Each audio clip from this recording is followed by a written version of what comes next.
नमस्कार दोस्तों, आज की कहानी अहंकार का फल मूर्तिकार की कहानी।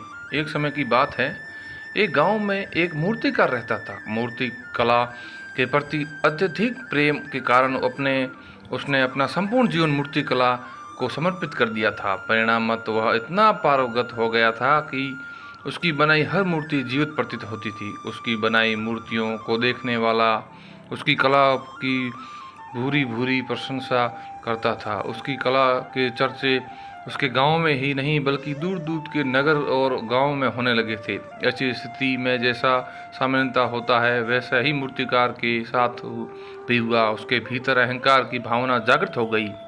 वह स्वयं को सर्वश्रेष्ठ मूर्तिकार मानने लगा।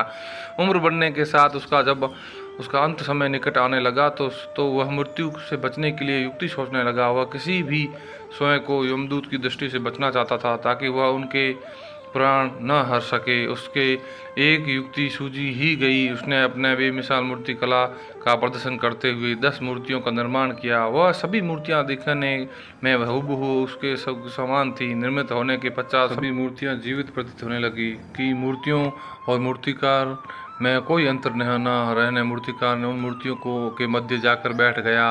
युक्ति अनुसार यमदूत का से मूर्तियों की पहचान पाना असंभव था। युक्ति में कारगर सिद्ध हुई। जब यमदूत उसके प्राण हरने के लिए 11वीं स्वर की मूर्ति देख चकित रह गया।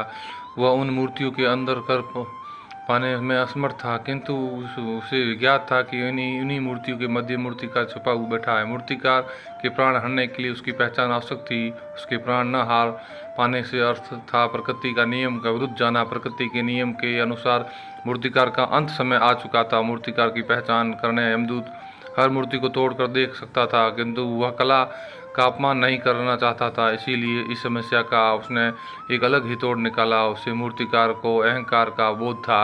अंत में उसे अहंकार पर चोट करते हुए बोला, वास्तव में सब मूर्तियां कला करता है और सौंदर्य का अद्भुत संगम है, किंतु मूर्तिकार एक त्रुटि कर बैठा।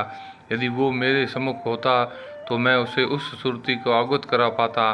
अपनी मूर्ति की त्रुटि की बात सुन अहंकारी मूर्तिकार का अहंकार जाग गया। उससे रहा नहीं गया और झट से अपने स्थान से उठकर बैठा यमदूत से बोला, त्रुटि असंभव, मेरी बनाई मूर्तियों सदैव श्रुतिहीन होती है। यमदूत की युक्ति काम आकर चुकी। उसने मूर्तिकार को पकड़ लिया और बोला, बेजुबान मूर्तियां बोला नहीं करती और तुम बोल पड़े। यही तुम्हारी त्रुटि है कि अपने अहंकार पर तुम्हारा कोई बस नहीं। यमदूत मूर्तिकार के प्राण हर यमलोक में वापस चला गया। अहंकार विनाश का कारण है, इसीलिए अहंकार को कभी भी खुद पर हावी न होने दें।